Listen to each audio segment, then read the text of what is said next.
यत्कृपार्थमहं वन्दे परमानन्दमाधवं वसुदेवसुतं देवं कंसचाणूरमर्दनं देवकी परमानन्दं कृष्णं वन्दे जगद्गुरुं। गुरुर्ब्रह्मा गुरुर्विष्णु गुरुर्देवो महेश्वरः गुरुः साक्षात् परब्रह्म तस्मै श्रीगुरवे नमः। ओम नमो ज्ञानेश्वराय करुणाकरा दयाळा तुमचा अनुग्रह लादलो पावन झालो चराचरी मी मला कुसरी काही बोल बोल तन्मयी भाविका तुमचा अनुग्रह लादलो पावन झालो चराचरी एका जनार्दनी तुमचा दास त्याची आस पुरवाली तुमचा अनुग्रह लादलो पावन झालो चराचरी पुंडलिकी वरदान श्री ज्ञानदेव तुकाराम पंढरनाथ भगवान की जय। माऊली ज्ञानेश्वर महाराज की जगद्गुरु तुकाराम महाराज की जय। सब संतांना की जय। लेली हसे ग्रसमान समंता लोकान समग्रान वदनय ज्वलती तेजो विरापूर्य जगत समग्रम वासस्तवग्रा प्रतपन्ति विष्णु आणि तुलियाही आरोगण करिता भुके नाही उनेपण वैसे दीपन असाधारण जैसा रोगिया ज्वराहून उठला का मनगा दुष्काळ पाहला तैसा जीवांचा लळलळाट देखिला आवाळवे चाटिता तैसे आहाराचे नावे काही तोंडापासून उरलेची नाही कैसी समसमित नवाई भुकेले पणाची काय सागराचा घोट करावा की पर्वताचा घास करावा ब्रह्मकटा घालावा आगवाची दाढे दिशा जगळियाची जळाव्या धांदळिया चाटून घ्याव्या ऐसे वर्तता हे साधिया लोलुप्यवा तुझे जैसा भोगी काम वाढे का इंधने आगीस हाका कचडे तैसी खात खाताची तोंडे खाकाते गेली कैसे एकची केवडे पसरले त्रिभुवन जीवाग्री आहे टेकले जैसे का कविट घातले वडवानळी ऐसी अपार वदने आता ये तुरी कैची त्रिभुवने का आहार न मिळता येणे माने वाढविली सैन्य अगा हा लोक बापुडा झाला वदन ज्वाळा वरपडा जैसी वडवेच्या वेळा सापडती मुले आता कैसे या विश्वात झाले देव नवे हे कर्म आले जळचरा पांगिले आता ऐसे या विश्वात झाले इथपर्यंत आपण आलो होतो याच्यावरचंही काही चिंतन केलं भगवंताच्या मुखामध्ये सगळंच विष सगळं चराचर सगळं चाललेलं अर्जुन पाहतोय आणि पाहतं तर सगळं विष सगळं जगत जीव सगळं खाऊन झाल्यावर तरी तृप्त व्हावं परंतु त्याची तोंड मात्र मोकळीच दिसत आहेत असं वर्णन आलं की ते काही पुरत नाही अख्खं जग एवढे सगळी ब्रह्मांड त्याला घासाला सुद्धा पुरत नाहीत तर तैसे या विश्वा झाले सगळ्या विश्व म्हणजे जगाला ब्रह्मांडाला असं झालं की पाव सगळं खाल्लं त्यावेळेला माऊली ज्ञानोबराय भाव काढतायत मागच्या ओळीमध्ये असं वाटत होतं की हाच सगळं खातो पण माऊली या ओळीमध्ये म्हटले की देव नव्हे हे काय देव का खातो असं नाही तर ज्यांचं कर्म सन्मुख झालेलं आहे ते त्याच्या मुखामध्ये चाललेलं आहे भगवंत नाही काही करत तर हे कर्म आले कोणाचे तर जीवाचं हे कर्म सन्मुख झालेला असल्या कारणाने हा प्रलय कालासारखा काळ लोटलेला दिसतोय का जळचरा पांगिले जाळे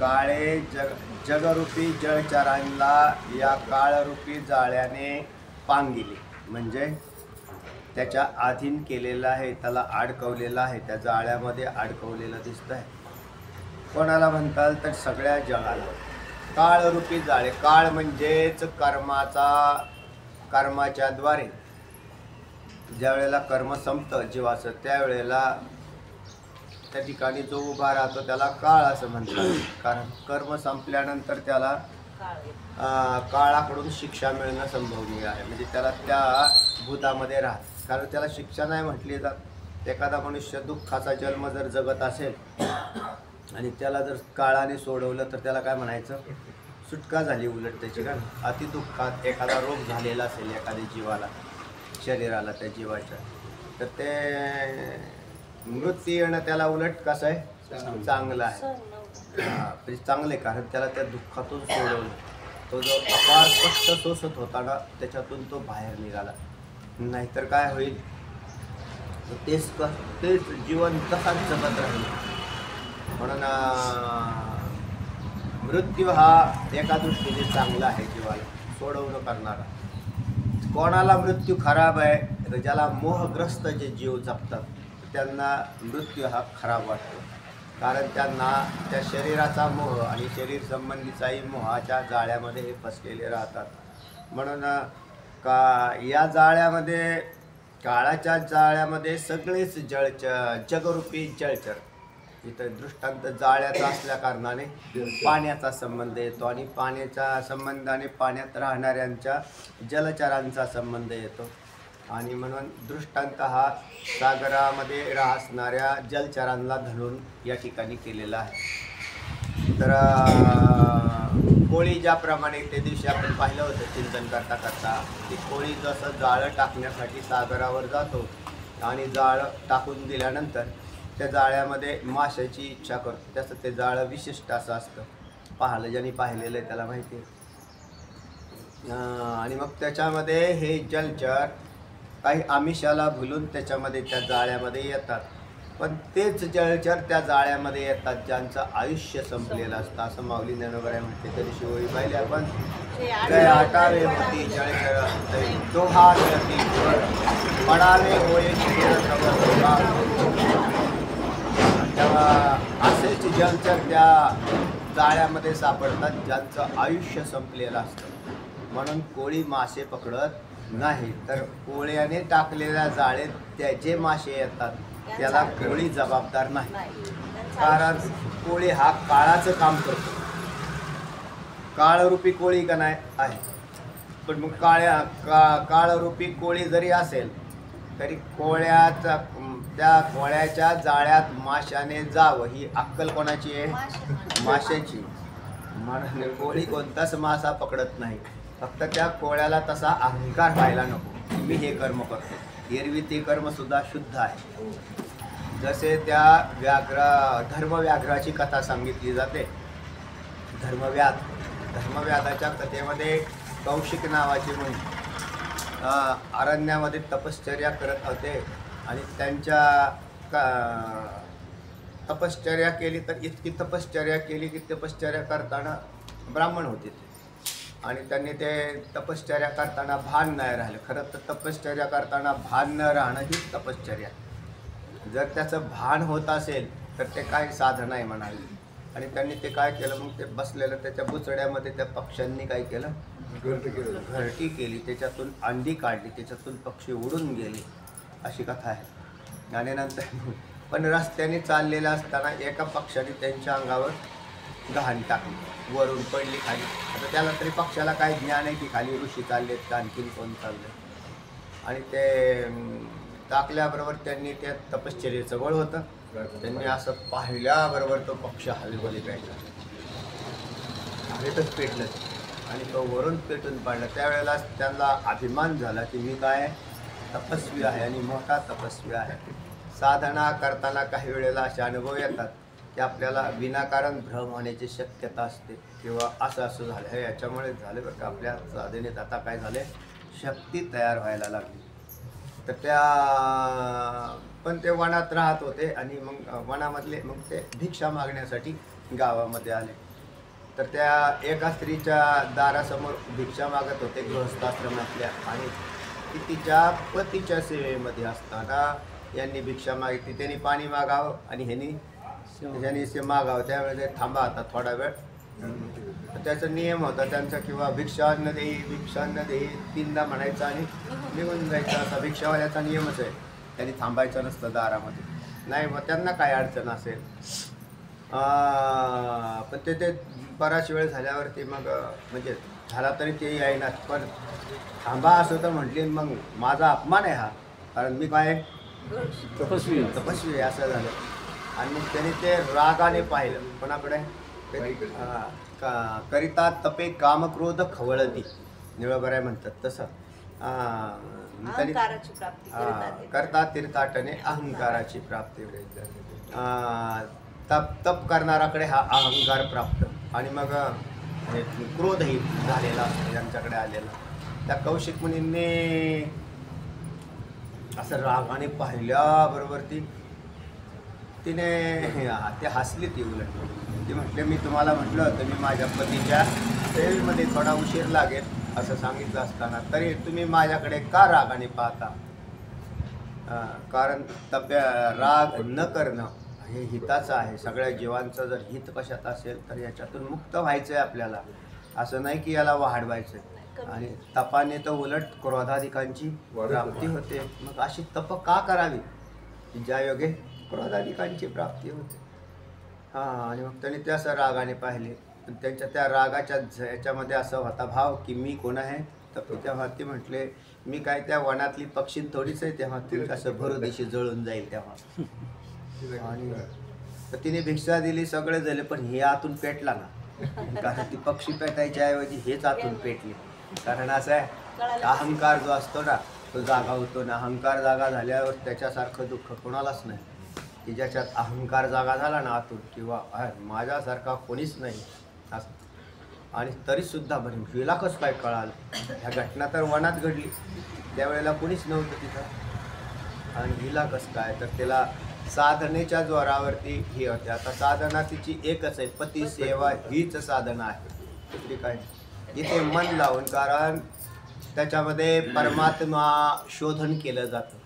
म्हणजे ज्या वेळेला जी सेवा केली जाते असे, तर त्याच्यामध्ये ती त्या ठिकाणीच देव मानलेला आहे.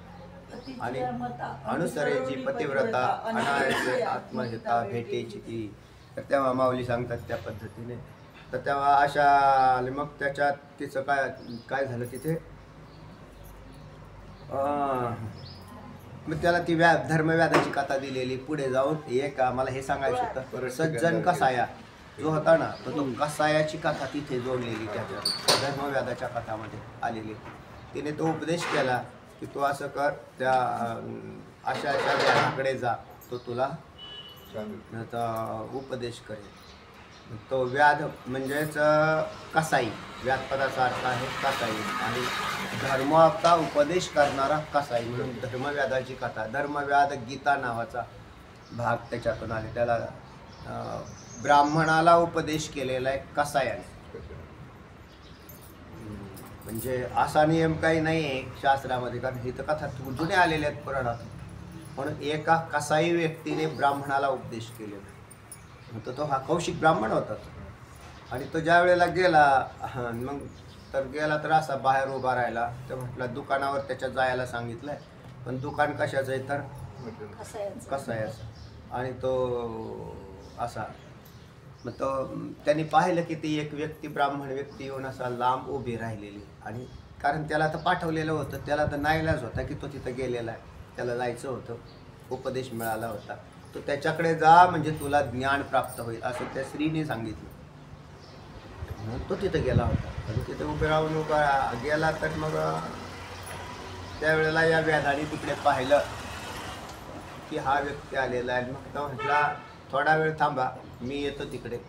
माझं हेगुडे 2 गिरायकं झाली ना, मी आलोच. मग भावाकडे देऊन टाकतो. त्याचे भाऊ होते, त्याचे भाऊ ते जीव हत्या करायचे आणि हा विक्री करायचा. हा स्वतः मांस खात नव्हता आणि त्या जीवाच्या हत्याही करत नव्हता, पण माझ त्याच्याकडे एक धंदा होता, कोणता? विकण्याचा. आणि मग थोड्या वेळाने गेला तो, आणि मग त्या धर्मव्याधाने त्याला घरी घेऊन गेला. हा शौच होऊन तिथे येऊन बसला शुद्धी करून. आणि मग त्याने उपदेश केला आहे, तर धर्मोपदेश केलेला आहे. ते म्हटले, तू धर्माचं पालन करतो हे कशावरून? तुझा धंदा तर कशाचा आहे? कसायचा आहे. तो म्हटला, मी धंदा करतच नाही, मी धंदा करतच नाही. कोण धंदा करतं या जगामध्ये? कर्माच्या पद्धतीने त्याच्या गाड्यामध्ये चाललेलं आहे. आणि मी याचा अधिकार, मी हे कर्मच करत नाही. म्हणजे कर्म करणारी यंत्रणा जी आहे ती कर्म करते, कारण मी तर सच्चिदानंद ब्रह्म आहे. हा उपदेश केलाय त्या व्याधाने. मी सच्चिदानंद ब्रह्म आहे असं काही नियम नाही किंवा काय कोण कधी कुठे असेल किती मोठा. हां, तेव्हा त्याचं डोळेच उघडले की ते म्हटले, "मग तुम्ही हे मांस खात नाही का?" तो म्हटला, "नाही, मी हे खातही नाही आणि मी या जीवांची हत्याही करत नाही." "मग तो याच्यामध्ये का आला?" तर "हा पूर्वापार धंदा आलेला आहे," म्हटले. "ज्या घरात माझा जन्म झाला तोच धंदा मी पुढे करतो आहे. पण हे करताना मी विचार केला की याचा माझ्याशी काय संबंध आहे? या कर्माचा माझ्याशी काय संबंध आहे?" तर "माझ्याशी कुठलाच संबंध नाही. कारण मी हा या कर्मावरून भिन्न आहे. कर्म करणारा जो कर्म करता आहे तो याच्यातून भिन्न आहे आणि मी तर कोण आहे? सच्चिदानंद स्वरूप अकर्ता असा मी आहे. अभोक्ता अकर्ता असा मी आहे." ते धर्मगीतेत त्याची धर्मगीता झाली. म्हणजे व्याधाने उपदेश केलेल्याची गीता बनली. म्हणून त्यांना तो मग त्याच्यात पुष्कळ आलेला आहे. जसं आपल्याकडे आहेत ना स्थितप्रज्ञेची लक्षणं, गुणातीताची लक्षणं, ज्ञानी पुरुषाची लक्षणं, हे सगळी त्या धर्मव्याध गीतेमध्ये आलेली. त्याने ते उपदेश केला आहे. विशेष गोष्ट अशी आहे ना, का हो हीच गोष्ट आहे का नाही सगळीकडे? म्हणून कोणताही प्राणी, मासे, जलचर जे आहेत त्या जलामध्ये असणारे ते सुद्धा कर्मगतीनुसार मरतात, कर्मगतीनुसार जगतात. ज्याचं जसं कर्म आहे ते त्या जाळ्यात सापडतात. म्हणून याने कोळ्याने टाकलेल्या जाळ्यामध्ये कोणते मासे येतात? ज्यांचं आयुष्य संपलेलं असतं ते येतात. कोळी मासे पकडत नाही. आणि त्याच्या ठिकाणी अहंकार नकोय, फक्त तितकाच भाग. आणि त्याला हे कळालं पाहिजे. नाही तर कोळीसुद्धा महात्मा पुरुष आहे. कोळीसुद्धा झाला ना, जर कसाही महात्मा असू शकतो तर कोळी का नाही महात्मा असू शकत? फक्त त्याला तत्व त्याचा त्या एका याच्यामध्ये आलेला आहे. एक कथा पूर्वी एक सांगितली होती तुम्हाला. 8 दिवसातून एकदाच जेवायला लागले नंतर तर त्याला तेवढे कमी मारावं लागते म्हणून. त्याच्या चित्ताची जी भूतदया आहे ती तयार उत्पन्न झालेलीची कथा आहे. ती एका कोळीचीच कथा आहे. त्याच्यामध्ये तो अगदी रस्त्याने जाताना साधू भेटले. मासेमारी करून चाललेला होता. पण पूर्वपुण्याचा थोडीशी जरी दीप पेटला गेला ना तरी काम होऊन जातं. ते तर सद्बुद्धीत आहे. ठेकुटी म्हणू नये. जैसी दीपकलिका धाकुटी तरी बहुतेजा ते प्रकाशी. तशी दीपकलिका तैसी सद्बुद्धी ते ठेकुटी म्हणू नये. थोडीशी सद्बुद्धी सुचली. नवरा बायको चाललेले होते, मासे धरून बांधून घेऊन चाललेले. आणि मग ते साधू समोरून येत होते. म्हटले, आपण साधूंना नमस्कार तरी करायला पाहिजे. एवढं जर कळालं तर किती मोठं. तो नमस्कार केला. म्हटले, आम्हाला आमच्यावरती कृपा करा, आम्हाला काहीतरी सांगा, म्हणजे आम्हाला शिकवा. म्हटले, काही नाही, तुम्ही जे करताय ते युक्त करताय. तर याच्याविषयी चित्तामध्ये तुमच्या भूतदया उत्पन्न करा. तुम्ही फक्त भूतदया तयार करा, काही अडचण नाही. ते म्हटलं, चालेल भूतदया, पण ह्यांचा धंदा तर दररोज मारायचा आहे ना, कशाची भूतदया? मग त्यांनी ते ज्या वेळेला दुसऱ्या दिवशी मासे पकडायला गेला त्यावेळेला चित्तात आलं, आपल्याला साधून काय सांगितले मंत्र? ते म्हटले भूतदया. एक केवळ भूतदयेने देव भेटतो. त्याने त्या मासे पकडले. पण मासे पकडल्यावरती त्याला त्याच वेळेला इच्छा झाली की बा इतके मासे पकडण्याची आता आवश्यकता नाही. कारण आपलं कुटुंब जेवढं लागतंय ना त्याच्यापेक्षा जास्त आपण मासे पकडतो. आणि वस्तुस्थिती तशीच आहे. आपल्याला जेवढं लागतंय ना त्याच्यापेक्षा जास्त चाललेलं आहे. नाहीतर कधीच कल्याण होऊन गेलं असतं. त्याला तिथे कुठेतरी सीमा तयार तर करायला पाहिजे होती का नाही त्याने? तर किती लागतं तुम्हाला? इतकं लागतंय का? मग त्याने त्या कोळ्याने साधारण विचार केला की इतकं लागतं, आपल्याला नाही एवढं लागत. मग त्याने ते बरेचसे मासे ते सोडून दिले, त्याच्यात पकडले. आणि बघ काही मासे ते म्हटले एवढे लागतात आपल्याला, मग तेवढे घेऊन आला, सोडले.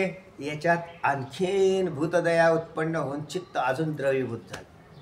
हे दररोजच्या अशा आणि मग दुसऱ्या नंतर ते म्हटले की आपल्याला 15 दिवसातून एक तरी उपवास करायला पाहिजे, एकादशी तरी. आणि मग तो एकादशी करायला लागला. मग एकादशी करायचा तर कशाला मासे मारायची त्या दिवशी? त्या दिवशीच्या सुट्ट्या झाल्या.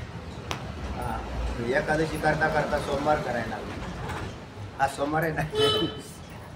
ते म्हटले बा सोमवार, तर मग त्याच्यामुळे तरी काय होईल आपल्याला तितकं नाही. म्हणून तोही बंद. आठवड्याचे 4 दिवस, 15च्या आठवड्या म्हणजे महिन्यातून 6-7 दिवस काय झाला तो सुट्टी नाही, भूतदया. नाही तर नुसती सुट्टी नाही, नाही तर सुट्टीच्या दिवशी लोक काय थोडं काम करतात का? आणि मग ते नंतर परत आणखीन काम त्यांच्या दोघांच्यात विचार विनिमय झाला. जसं चित्त शुद्ध होत गेलं तसं कळत गेलं. ज्याचं चित्त जितकं शुद्ध होत जाईल ना तसं ज्ञान पुरत जाईल त्याच्यामध्ये आणि तितकं त्याला कळत जाईल त्याला ते. कारण मग ही साधनेची कुठेतरी ही व्हायला पाहिजे, जास्तीत जास्त साधना त्याच्याकडून घडायला पाहिजे. आणि मग यांनी काय केलेलं आहे, सुरू केलं. त्याच्यात दोघं बसले आणि म्हटले मग आपण असं करू, आठवड्यातून इतके दिवस पकडायची गरजच नाही राहिली, आपण अजून त्याच्यातले कमी करू. असे त्यांनी एक दिवस कमी करून आठवड्यातून एकच दिवस मासेमारी करायची. त्याच्यावर जे तेवढंच आठवडाभर खायचं. कमी पडलं तर कमी का पडाना. नंतर त्यांनी 15 दिवसातून एकदा आणि नंतर महिन्याने मासेमारी करायला गेले एकदा. आणि नंतर महिन्यातून ज्या वेळेला तिथं गेला त्यावेळेला त्याच्या लक्षात आलं की आज तरी ह्याला तरी का मारायचं, म्हणून टाकून दिलं त्याला. त्याच्या जाळ्यात एक लाल मासा अडकला होता. लाल मासा तरी तो असा बाहेर काढला तर तो त्याच्याबरोबर बोलायला लागला की अरे म्हटले काय तू पुण्यवंत आहेस म्हणून. म्हटले आपण कोणी हात जोडून उभा राहिला, मासे कधी बोलतात का हो?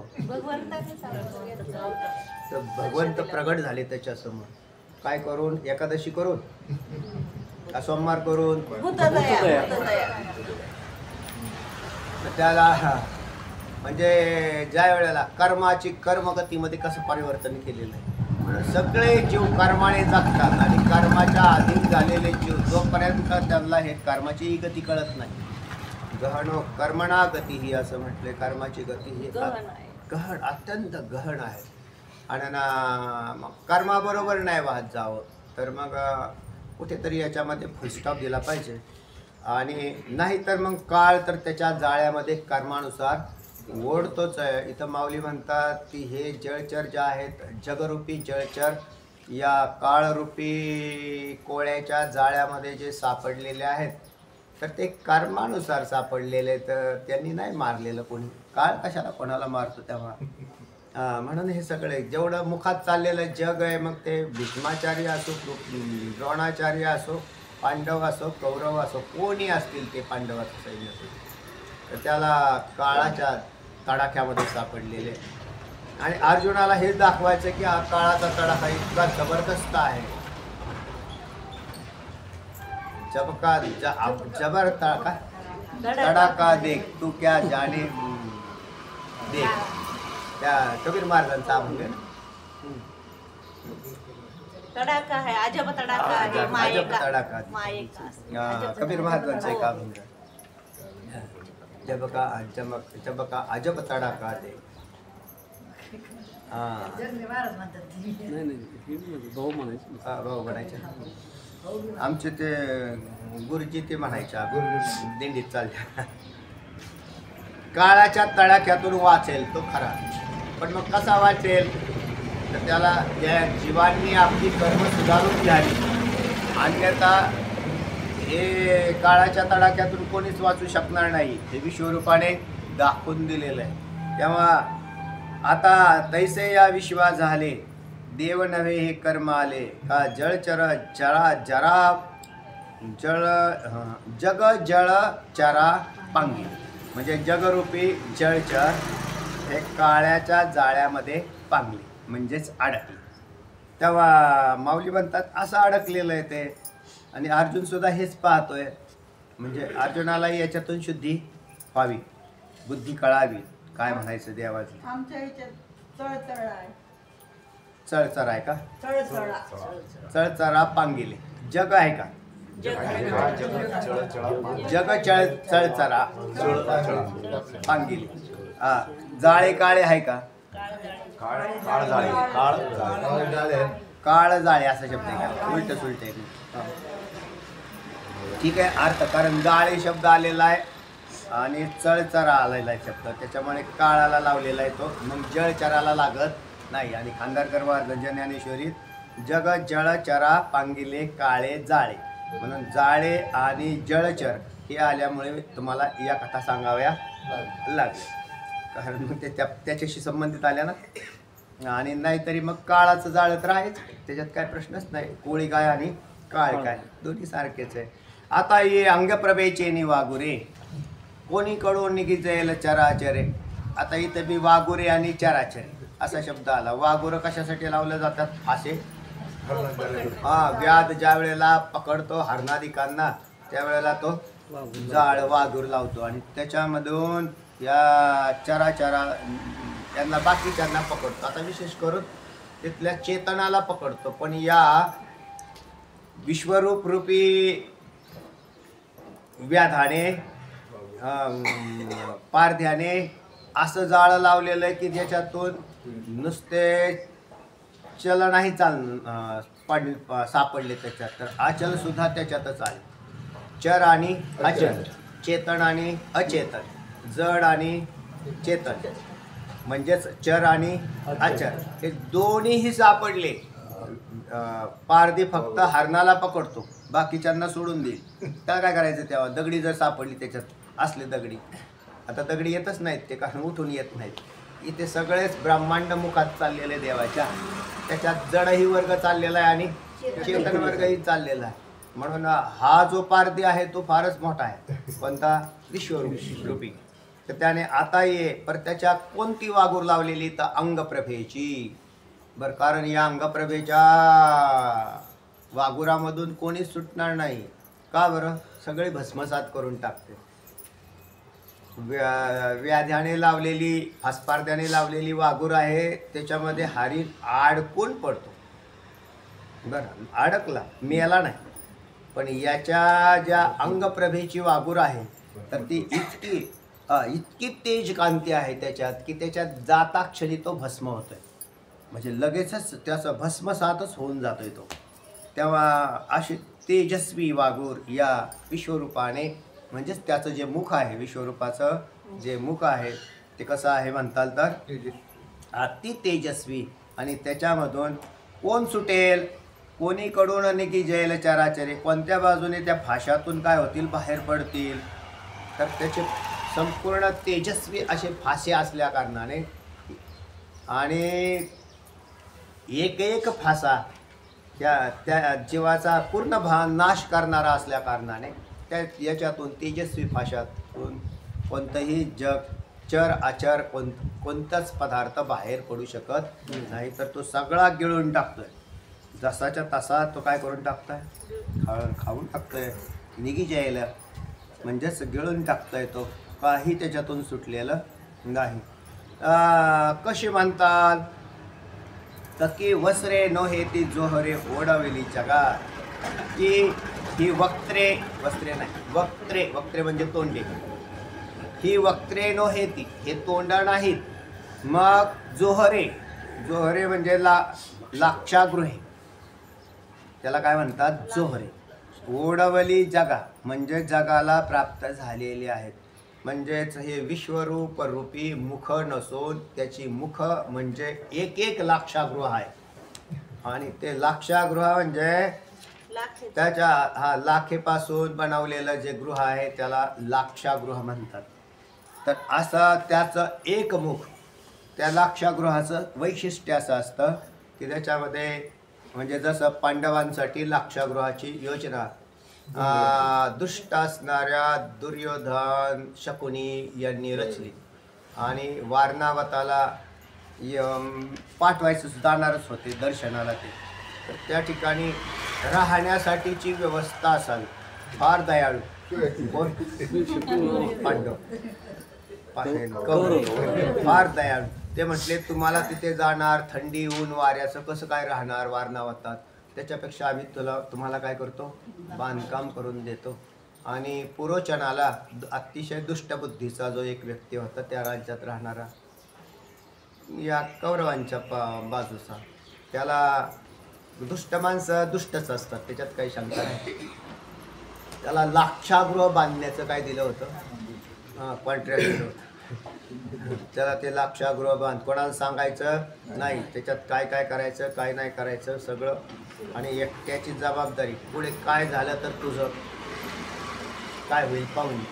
आता तो तरी बिचारा, त्याने काय केलं, ते लाक्षागृह कसं बांधलेलं होतं, राख, गंधक, लाख, तर अशा प्रकारचे ज्वालाग्राही काही पदार्थ, दारू गोळा असं लावून ते लाक्षागृहाची रचना पुरोचनाने या कौरवांच्या सांगण्यावरून केली. आणि कुठेच ती बातमी लीक होता कामा नये असं. पण आमच्या विदुर काकांना ती बातमी मात्र कळाली. म्हणून तर त्याला म्हणतात गुप्तहेर अत्यंत श्रेष्ठ असतात. गुप्तहेर ही बातमी काढून आणतात. आणि त्यांनी सांगितलं की असा प्लॅनिंग आहे. आणि मग विदुर काकाने त्या माणसांना फोडलं. कारागीर होते. पुरोचन हा कॉन्ट्रॅक्टर होता आणि काम करणारे जे कारागीर आहेत ते सगळे वेगळे होते. कारण त्यांना माहीत नव्हतं की हे कशासाठी चाललंय, कोणासाठी चाललंय, काय करतात, त्याच्यात कोणतं मटेरियल आहे. ते फक्त आपले बांधकाम करायचं काम चाललं होतं त्यांचं. त्यांना विदुर काकाने फोडून लाच देऊन सुद्धा प्रकार होता. कारण हा चांगल्या कामासाठी केलेला आहे, तो धर्मासाठी प्रकार केला हा. पण मग त्यांनी ते देऊन त्यांना फोडलं. आणि त्यांना एक सांगितलं की तळगृहामध्ये तुम्ही बाकी काही नाही करायचं, तुमचं काम तुम्ही करायचं, पण तळगृहामधून एक बोगदा काढून खालून भुयार काढून ठेवायचं. ते भुयार पुढं भागीरथीपर्यंत काय करायचं, घेऊन जायचं, नदीमध्ये त्याचं तोंड उघडल महत्वाचं. आणि मग ते काम त्यांना दिलं, हे एक्स्ट्रा काम त्यांनी त्यांचं काम तेही करून ठेवलं पुढे. आणि ते झालं, त्याच्यात काय विषय संपला तो त्याच्यानंतर. आणि ज्या वेळेला यांना पाठवून दिलं, पांडव कुंती माता त्या ठिकाणी आले, त्यावेळेला मग ते राहण्यासाठी आले. पण मग घरात त्या जेवण करायला बसले त्यावेळेला त्यांच्या लक्षात, तेव्हा भीमदादा म्हटला हे कसला वास येतोय, काय तो गंधकाचा वास येत होता. त्याच्या आधी विदुर काकाने एक मनुष्य पाठवून दिला होता तिथंच. आणि त्याच्याकडे एक चिठ्ठी दिली होती की हे लाक्षागृह असून या ठिकाणी पुरोचन नंतर थोड्या वेळाने विश्रांतीला येईल. आणि तोच पुरोचन रात्री आग लावून निघून जाईल.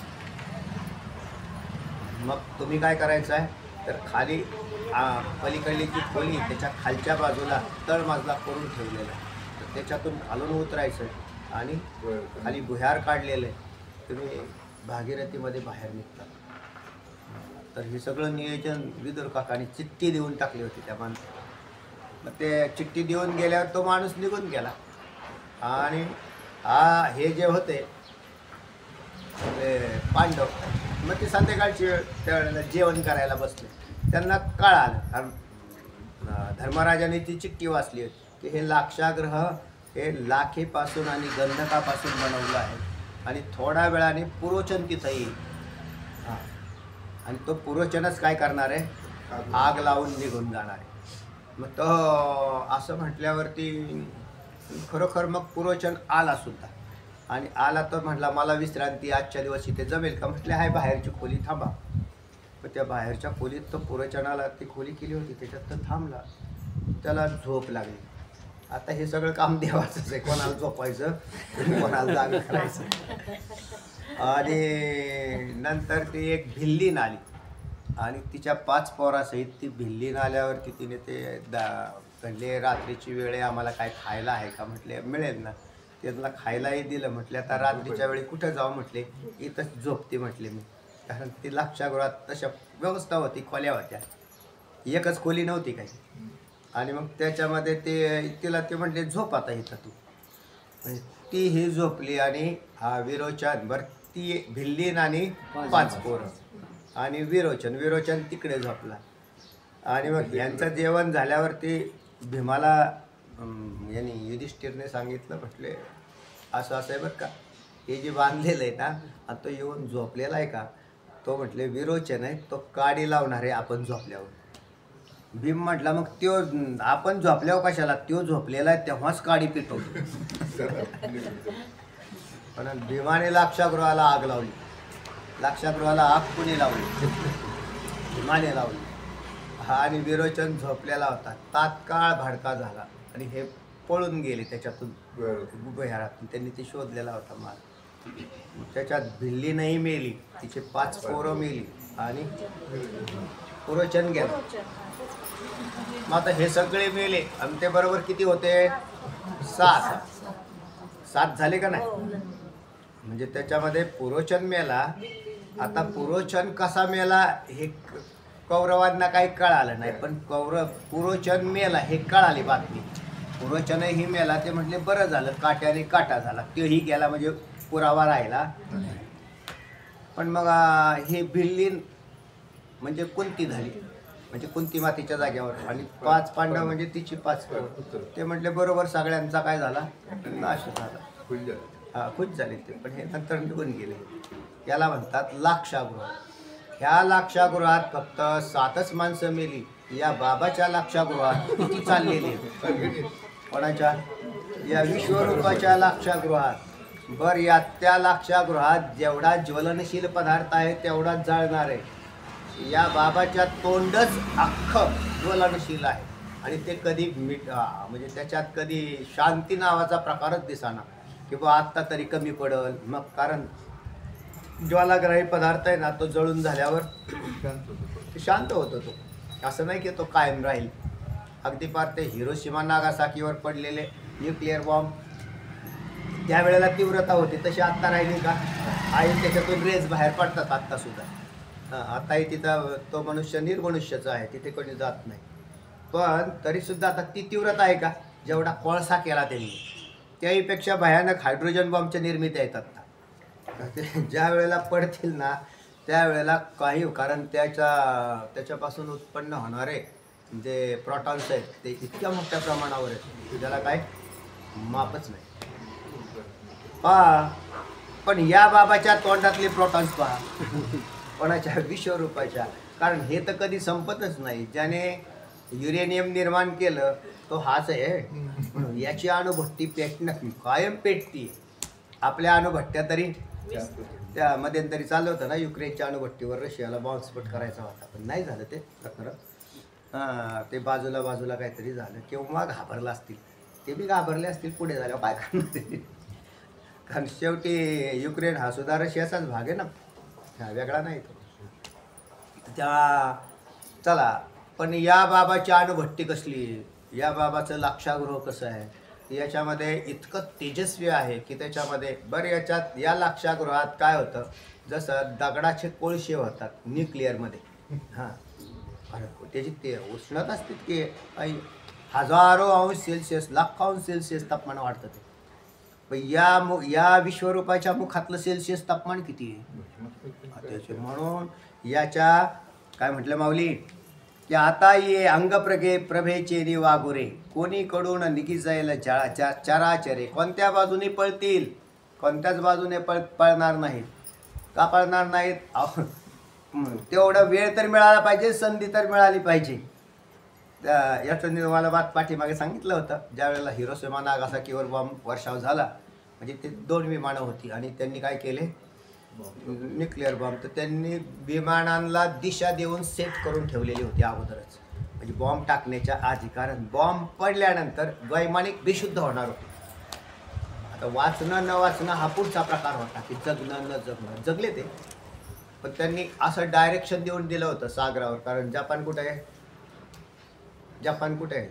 सागराला लागून तर देश आहे, तरी ते डायरेक्शन देऊन ठेवले होते. म्हणून त्यांची विमानं हवेमध्ये तर ते तासभर बेशुद्ध पडले. ती विमानं आकाशात तासभर तशीच चालू होती आणि नंतर ते शुद्धीवर आले जसजसे, तसे त्यांनी ते कंट्रोलिंग पुन्हा केलं.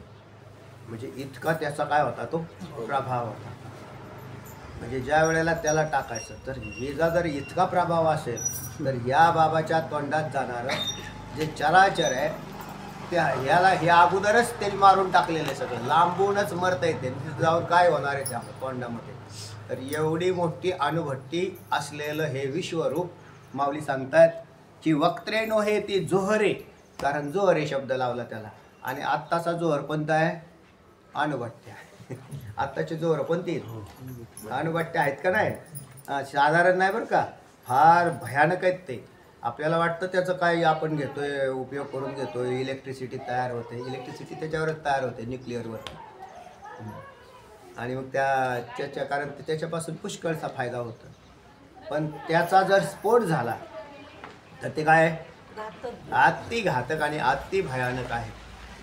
किंवा शत्रू सैन्य जसं काय करतं, पूर्वी काय करायचे त्यांचे, जसे आता आज बी तीच परिस्थिती आहे. तर त्या देशातले जर युद्ध झालं तर ते काय करतील, सरळ धरणं फोडून दिली. एक धरण फोडलं तर किती लोक मरतील. त्याला हानी करायची आहे, त्याला बंदी आहे की लोकांना मारायचं नाही, अशी बंदी. तुम्ही सैन्याबरोबर युद्ध करा, पण बंदी तरी पाळणारा कोण शेवटी? कारण शेवटी दोन्ही सगळीकडून मानवच आहेत ना. ज्याची बुद्धी अधिक वाईट बनेल तो त्या ठिकाणी युद्ध करू शकतो आणि कसंही करू शकतो.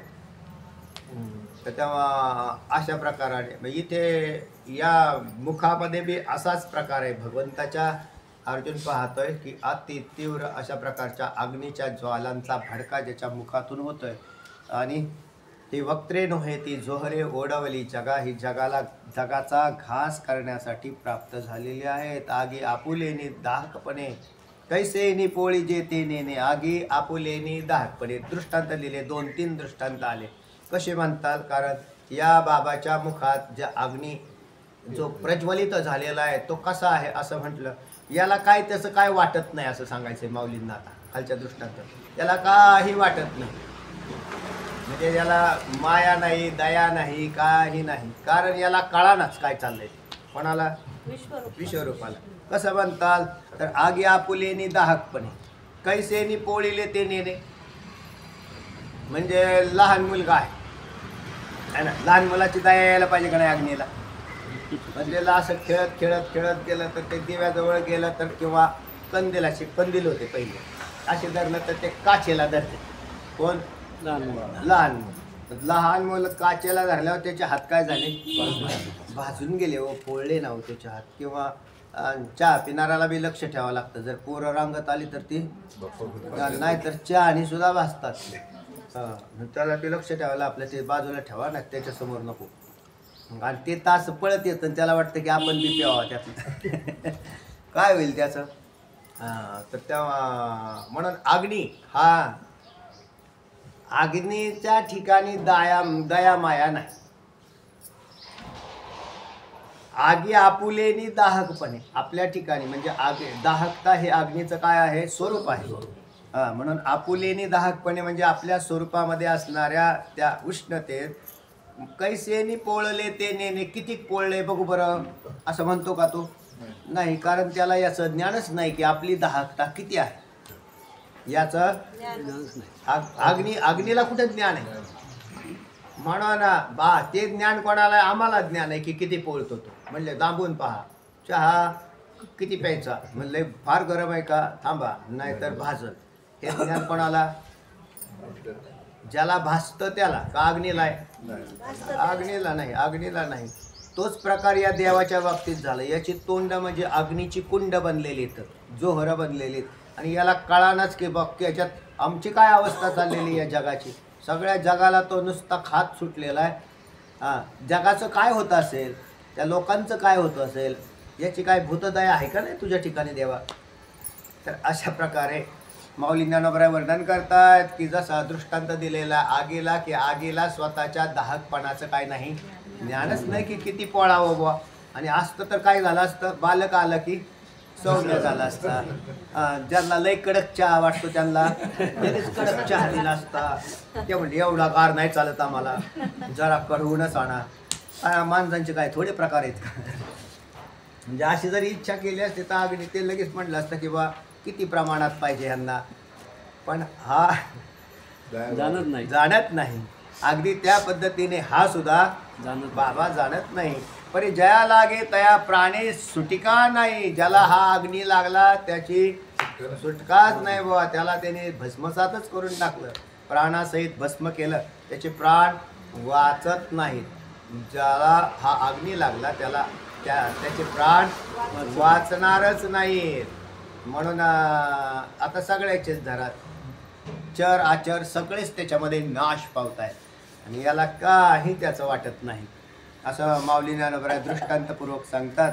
पुढे आणखीन 2 दृष्टांत आले की ना तरी माझेनी तिखटपणे कैसे निवटे हे शस्त्र काय जाणे.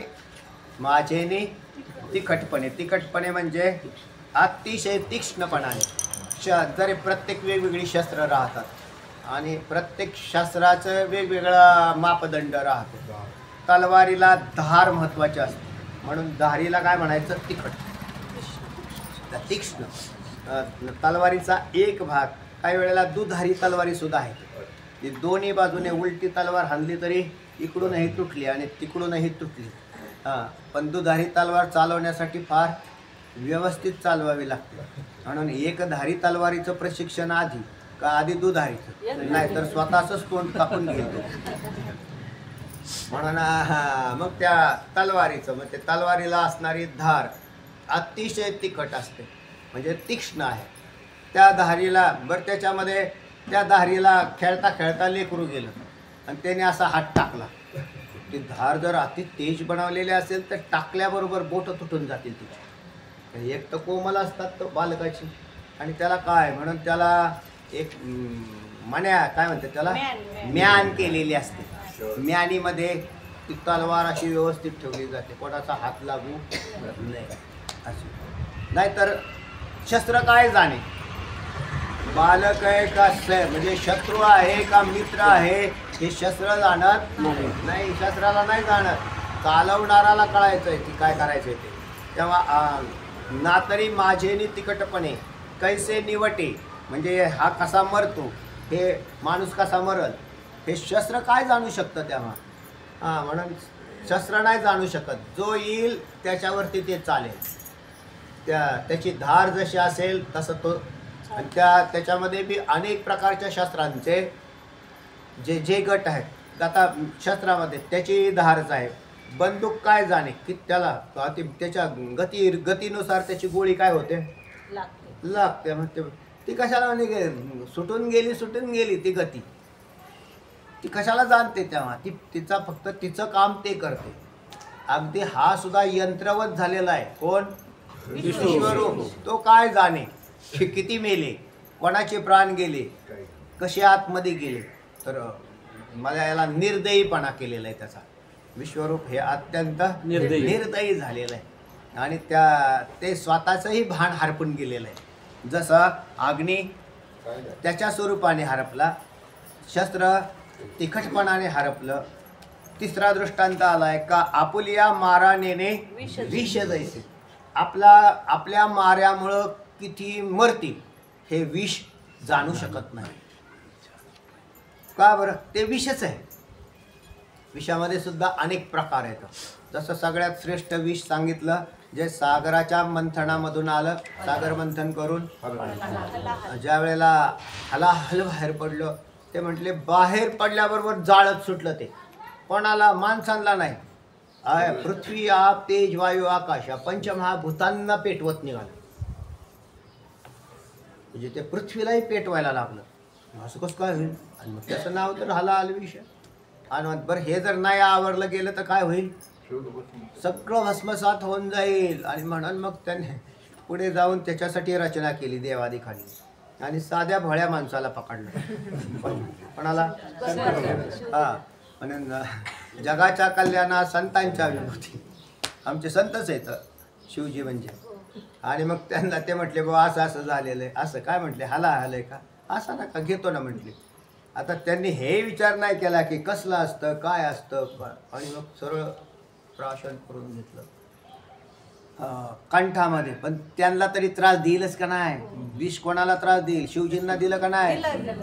म्हणून विष काय जाणे का आपुलिया मारा नेणे. अहो तुम्ही कोणाच्या मुखात गेले कंठात, शिवजींच्या मुखात गेले. विष काय जाणे. शिवजी असो नाहीतर आमच्या एंट्रेलची बाटली घेऊन पिणारा शेतकरी असो, तो बाटलीच घेतो. आता जातोच राहणार म्हणते ते पेत आहे ती एंट्रेलची बाटली. आता आहे का एंट्रेल चालू का, बंद झाली एंट्रेल आहे ना. ते ती बाटली घेतं, ते पिऊन टाकतं. ते म्हटले दया माया पाहिजे होती. 3 पोरी राहिल्यात लग्नाच्या. एक पोरगा लहान आहे, एक आत्ताच नुकता आले. आजाला कर्जबाजारी म्हणून मरायचं कशासाठी तरी ते कमीत कमी विषाने जाणायला पाहिजे होतं. कोणी विषाने जाणायला पाहिजे का नाही हो? पण विष काय जाणे हा त्याचा ते स्वरूप मारणे इतके त्याची दाहकता. विष म्हणजे माझ्यामुळं मेला, माझ्यामुळं झालं होय असं कोण म्हणेल? नाही म्हणणार.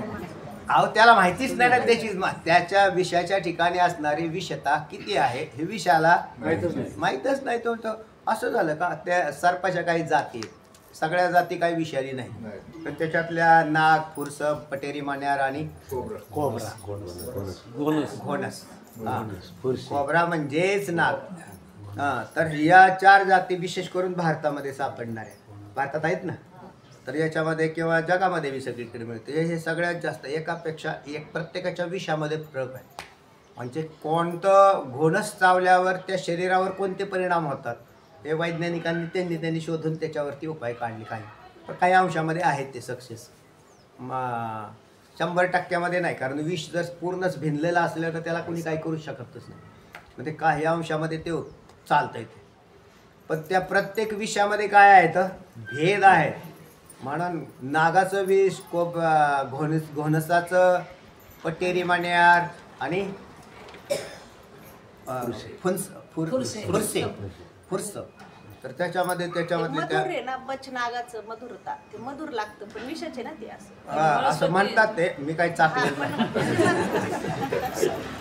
नाही ओवी ना. हा ओवी आहे, बचनागाची मधुर बचनाग, पण ते विष आहे. बचनाग हे सुद्धा एक मधुर आहे आणि विष. हा पण तिथं असा विषय आलेला आहे की कुठेतरी म्हटलंय आपण की थोडा जर त्याची प्रॅक्टिस केली तर विष पचवण्याची क्षमता वाढते. विषाहारी पडे समुद्री पाय वाटत. अभ्यासाचे निबळे कार्यसिद्धी माऊली म्हणतात त्या पद्धतीने.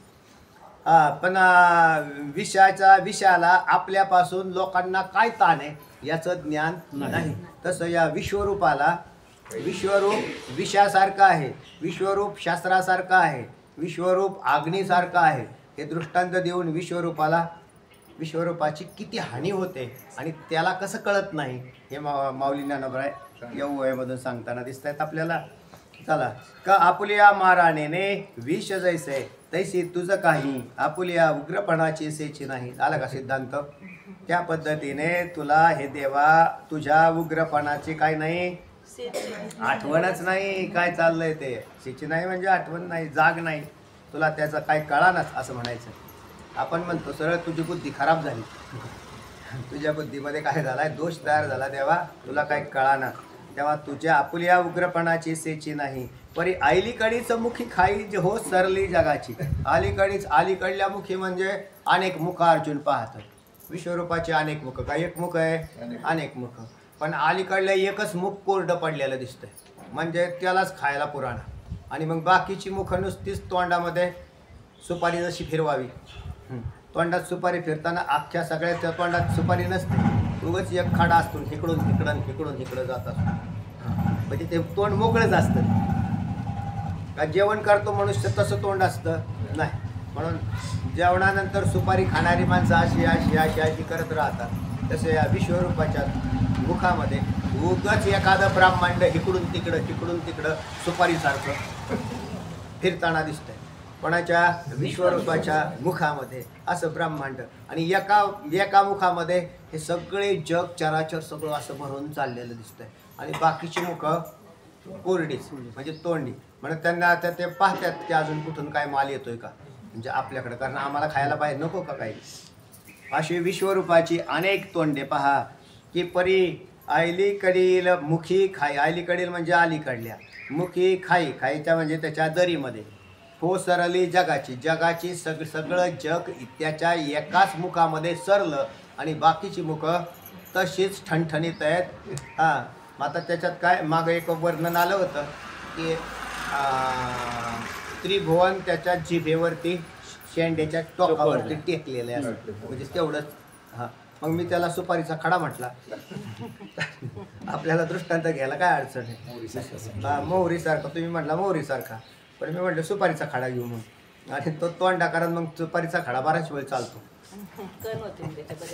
कारण काय सुपारी कशासाठी, बराच वेळ चालू की तोंडा लोक त्याला मुखशुद्धी म्हणतात है ना.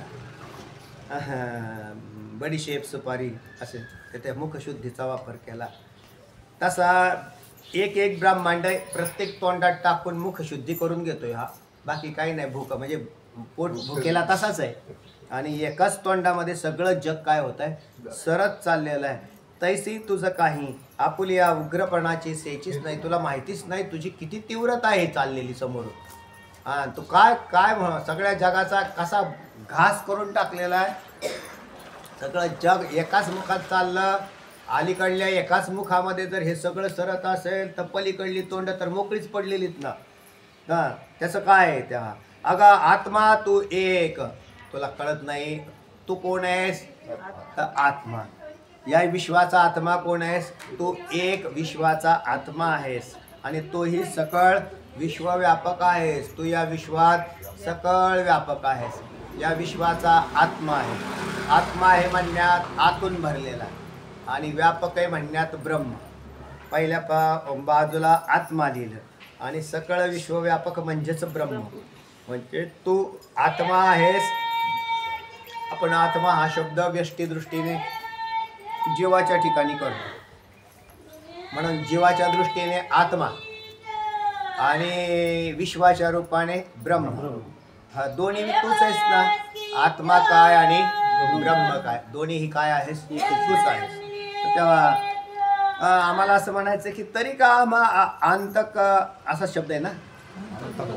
अंतक अंतक अंतकू आहे का तुमच्यात. मग तिथं जर कु असेल तर वर सुद्धा एकू विश्वव्यापकू असं असलं पाहिजे. कारण मग त्याला यमक जुळले जातात. तिथं अंतक म्हटलं तिथं मला नुसतं अंतकू नाही करता येणार आता. कारण वर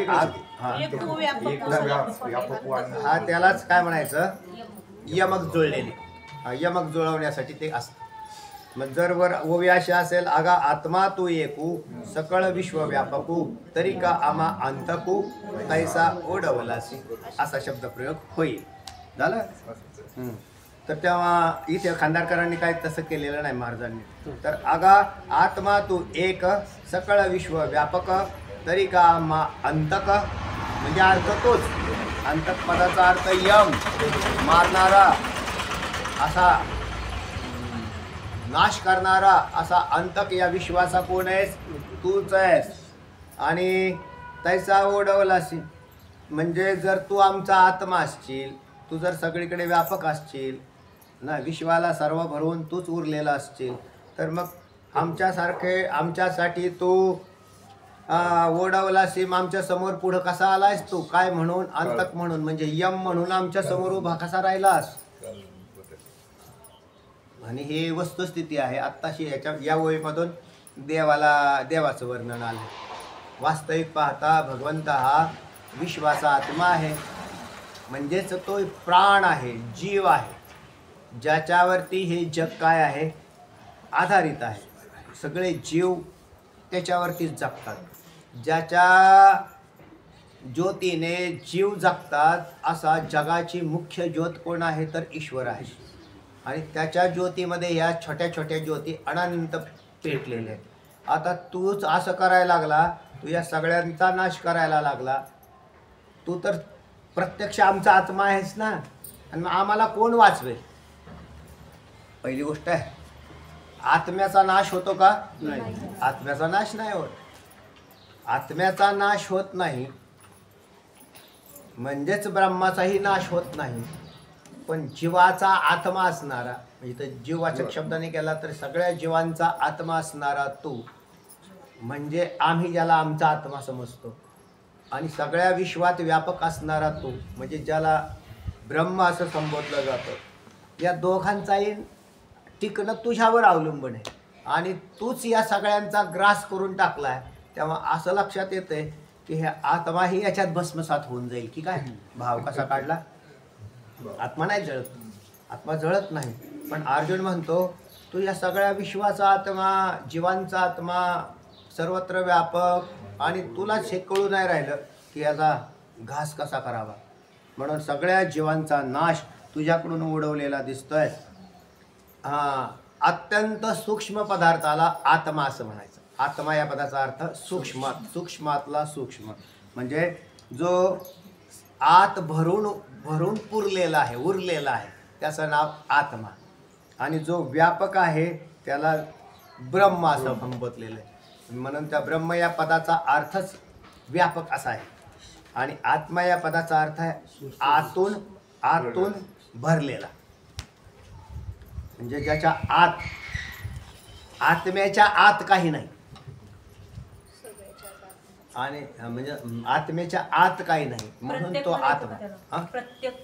प्रत्येक हा शब्द चैतन्याच्या अंतर्मुख, प्रत्येक हा शब्द अंतःकरणाच्या वृत्तीमधील अंतर्मुख चैतन्याला वापरलेला आहे. कशाला? प्रत्येक हा शब्द अंतःकरणाची अंतर्मुख होणारी वृत्तीतील चैतन्याला प्रत्येक असं म्हणतात. आता इथला आत्मा हा शब्द तसा नसून कसा आहे?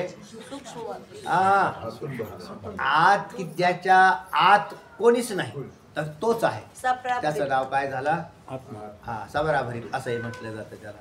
तर त्याला आत्मा असं म्हटलं. आत्म्याच्या आत कोण आहे? कोणीच नाही. म्हणून आत्मा हा शब्द असा आहे. आणि ब्रह्म जो सर्वत्र पुरेपूर व्यापक आहे, सर्वत्र म्हणजे त्याच्या सारखा व्यापक तेच. ते म्हणले माया व्यापक आहे. माया व्यापक नाही, माया सांश आणि एका अंशावर आहे म्हणून ती व्यापक वगैरे काही नाही. म्हणजे आम्हाला कशी काय व्यापक दिसते? ठीक आहे, आम्ही ज्या वेळेला जगात असतो त्यावेळेला आम्ही म्हणू माया त्याची ब्रह्म, ब्रह्म त्याची माया. पण जी ते आहे तोपर्यंत. जर पूर्ण जगत हे एका अंशावर स्थित असेल तर माया किती अंशावर आहे? जे जगाचाच आश्रय असणारी माया, परिणामी उपादान कारण जगाचं कोण आहे? माया आहे. ती बी तेवढीच आहे, टोकावर आहे आणि त्याच्यातही कल्पित आहे. म्हणून तिच्याविषयी फारसं काही वापरू नको. तरी असा असणारा व्यापक तू आणि आत असणाराही तूच आणि जाळणारा बी तूच. आता आम्हाला असं दिसायला लागलं या जगात आत्मा शेष राहणार नाही असा भाव काढायचा. किंवा आत्माच राहणार नाही, काय नाही सगळं. कारण तू जर डोकं फिरलं तुझं तर बाकीचं काय होणार आहे? तेव्हा वास्तविक पाहता हा भाव झाला आपण केलेला. आत्मा नाश पावत नाही. पण मग आता इथे म्हटलं ना तरी का आत्मा, बरोबर आहे शून्यवाद्याच्या मतात, तरी का आत्मा अंतक तैसा उडवलासी तू तरी का आम्हा अंतक, आत्मा नाही, तरी का आम्हा अंतक. तो जसा अंतक म्हणजे यम, जसा तो सरसावून पुढे यावा तसा तू आमच्यासाठी हा अंतक बनलेला आहे. तेव्हा अशा प्रकारची प्रार्थना बी दिसते याच्यातून. कुंडली गरधारी श्री ज्ञानदेव पंढरीनाथ भगवान की जय.